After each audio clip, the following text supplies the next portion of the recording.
Hi, welcome back to my channel. My name is Bryndís and today I'm giving you my weekly reading update and Emma has just joined me here. So this was a good week of finishing of books that I've been reading for a long time and I'm very happy that I finished them, and I also have one book that I started in the week and finished as well.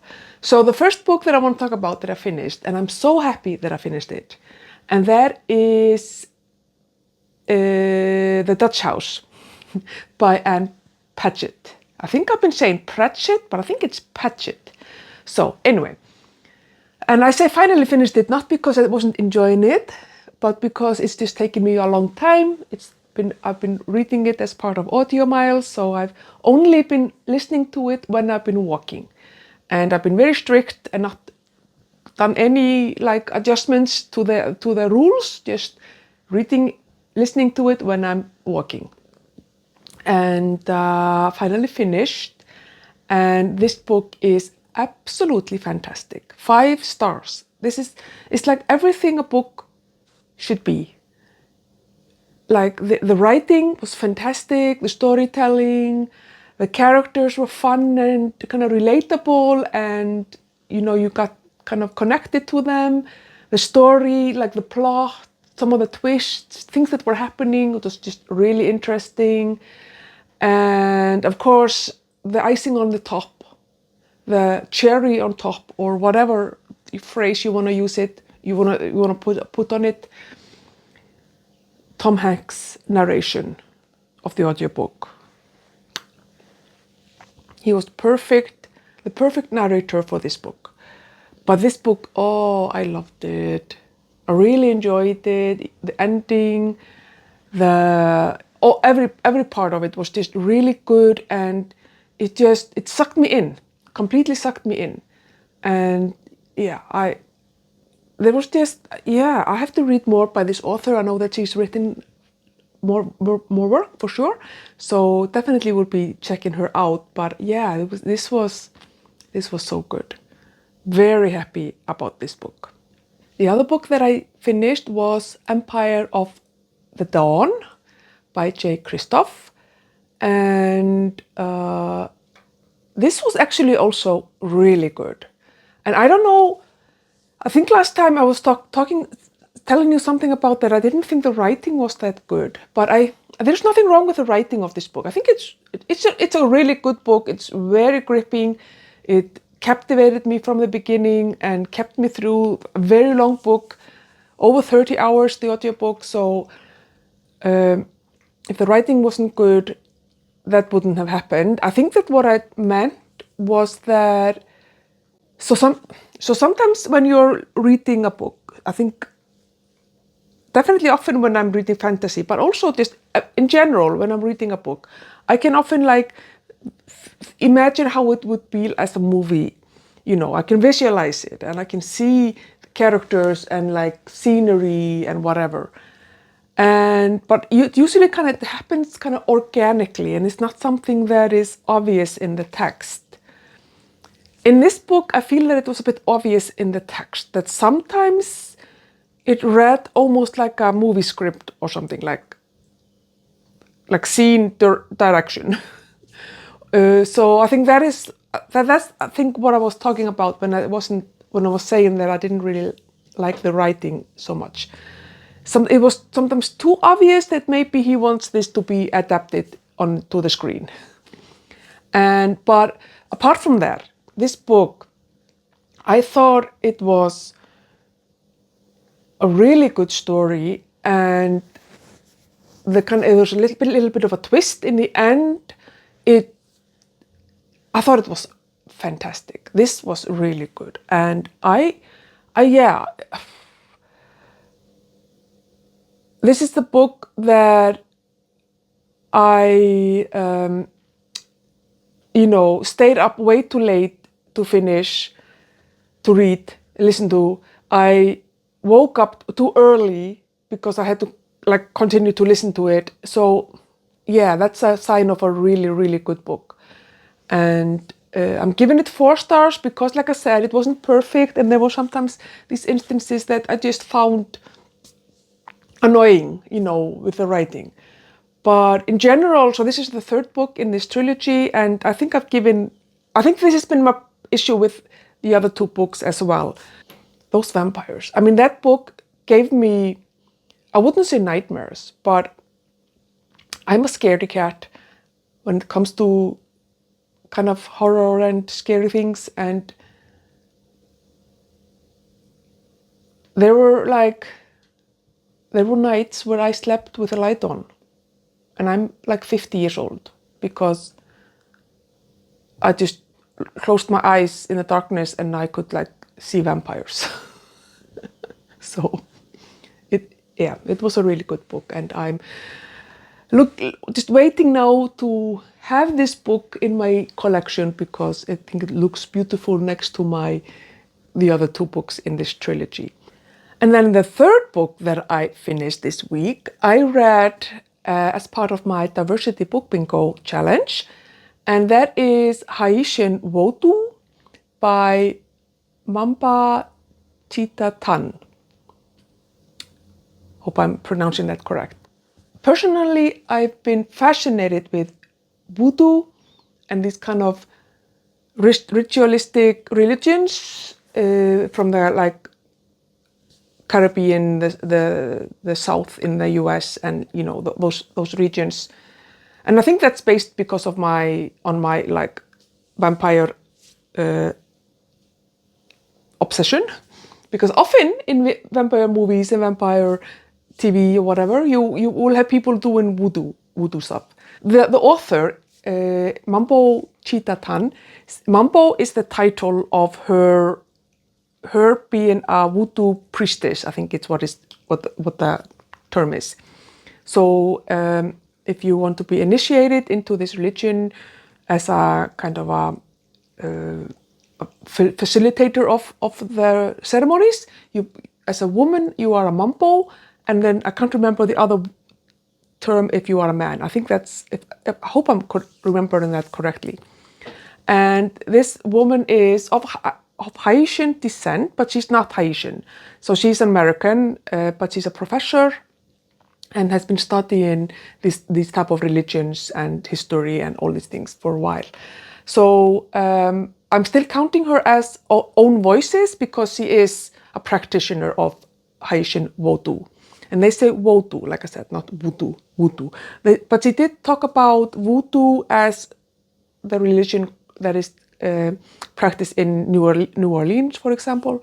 So there's a difference thereof. But in the book, she does go through the history of Haiti and how Haiti was the Europeans, the Spanish came to Haiti and kind of did what they did and killed off most of the indigenous people or enslaved them. And then when they needed more workforce, they went to Africa and got African people that they enslaved as well. And the economy of Haiti, it was a really rich country with natural resources, and they produced such quantity of different things, tobacco and other things, and they just needed more and more workforce because the conditions that the slave owners held their enslaved people were horrendous. So when people would come to Haiti from Africa, they would maybe only survive 3 to 5 years or something, because it was extremely horrible, terrible, just outrageously horrible conditions that people lived in there. But during these, obviously, they kind of mixed with the indigenous peoples, and so there was indigenous peoples, there were African peoples, and then there were, of course, the white Europeans. The white Europeans obviously made babies with the other ones, and so there was a mixed race people. So there's a very complicated history regarding race in Haiti. And then they, revolted and created their own country. And of course, mostly the US, CIA, and other organizations, but also other Western nations have interfered extensively with Haiti, and with the result that today Haiti is quite poor and underdeveloped, even though it is, I think, still rich in resources. And yeah, it's just so sad and such a horrible example of kind of white racist and superior thinking that we know better, and if they don't listen to us, let's just destroy them. Absolutely horrid. But she also goes into, obviously, some very detailed description of Vodoo, how it is practiced, what it is, and kind of the connection that it has to Catholicism. And it's fascinating, absolutely fascinating. And I really, really enjoyed this book. I thought it was an excellent book. So now the books that I'm currently reading, I am still in the stand and I'm still enjoying it. I don't know if I made a lot of progress. I'm on page 444, so I'm not even yet halfway through, but I'm really enjoying it. I will say that some of those, like I think I said before, the descriptions of the people and how they die is horrendous. And then when I was reading it the other day, I was just like, but what about the people who are left behind? Like, okay, here we have this, I mean, it's talking about the main characters are the people who are left behind, the people who survive. And I was starting to think like, okay, what if everybody in a town dies and then there's a 3-year-old who doesn't die and is the only one left in the town? Like, what then? Like, and then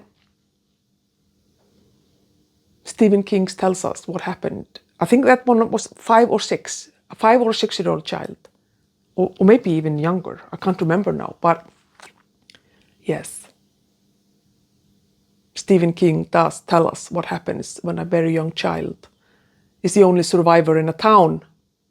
Mr. King, it was not a very nice description, I have to say.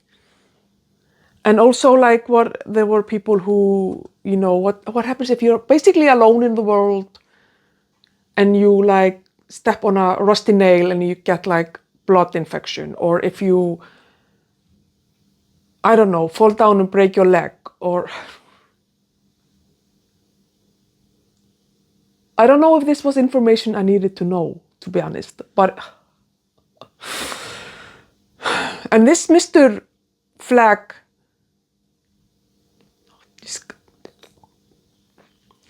yeah, but I'm still enjoying it in a very weird way. I'm still enjoying it. So now after I finished Vampire of the Dawn, I wanted another audiobook. And I also finished, obviously, my Audio Miles book. So for Audio Miles, I thought long and hard about what I was going to do, because the group pick for May for Audio Miles is Memoirs of a Geisha. I'm sure it's a very good book, but I don't know, it just isn't calling to me, so I decided not to read that book. And I also thought, okay, I'm always late finishing. I'm always later than everybody else finishing the audiobook, always, in the last 2 months. So I thought, okay, let me find a short book to read, maybe like 5 or 6 hours instead of 10. And then I did that Ray Bradbury tag the other day, which I think I have not, which might be up after this video. But I thought, okay, maybe I can read Ray Bradbury, and I checked out this book, Fahrenheit 451, and it is 4.5 or just under 5 hours. All I know about this book is that this temperature, Fahrenheit 451, which I have no idea if it's like, is it 180 degrees Celsius, 200 degrees Celsius, something like that, is the temperature of when books burn, I think. So it's something about burning books. So I think it's gonna be really interesting, and yeah, look forward to reading that. I haven't decided on what book to read for my diversity book bingo for May. I'm still looking. I do have a book on my shelves that could count towards that, but it just isn't calling to me at the moment, so I'm gonna just see. I will say that Vampire of the Dawn, it does show same-sex romance and marriage and love, so it kind of counts for the diversity book bingo. And I actually, yeah, I think I've read a couple of books this year that have actually counted towards that, even though I haven't. I'm gonna do an update at some point, kind of to see kind of where I'm at with that challenge. But yeah, so I'm gonna listen to Ray Bradbury when I go for my walks and my runs, because I've started running again. But then I wanted an audiobook that I could listen to at home and like doing other things in the car and whatever. And I went through my shelves here. So here behind me, this is my classics, and then below are like contemporary and fantasy and stuff like that. And I saw this book, The Nightingale by Kristin. And I thought I would read that. And I started it yesterday. And it's fantastic already. Already so good. Very interesting, but I also know it's gonna be. It's a historical fiction. Takes place in France at around the beginning of, or like early in Second World War. And it's about two sisters. What I can't remember. Oh my God, I'm so bad with names. Vivian and their kind of very kind of fraught relationship, and then even how, yeah, I'm really curious to see. It does look like they are going into completely different directions in regards to what is taking place. This is in France. The Vichy government has taken power, and France is being occupied by Nazi Germany, and the resistance is kind of starting to form. Yeah, so far I'm really enjoying it very much, so I'm looking forward to that. Yeah, so yeah, my next book I need to figure out is the diversity book bingo book, and I think, to be honest with you, I think Stephen King is just gonna count also as well to horror mayhem. I honestly don't think my nerves can handle any more horror, so I think I'm just gonna double count it for that. And I think that was all. Yeah, there may be some other events and whatever that come up. I do have obviously a Charles Dickens waiting in the line on my list, but I'm gonna finish The Nightingale first before I do that. So those are the books that I'm reading or have been reading. I hope you enjoyed the video. Let's talk about all these books in the comments, and I will see you in my next one. Bye bye.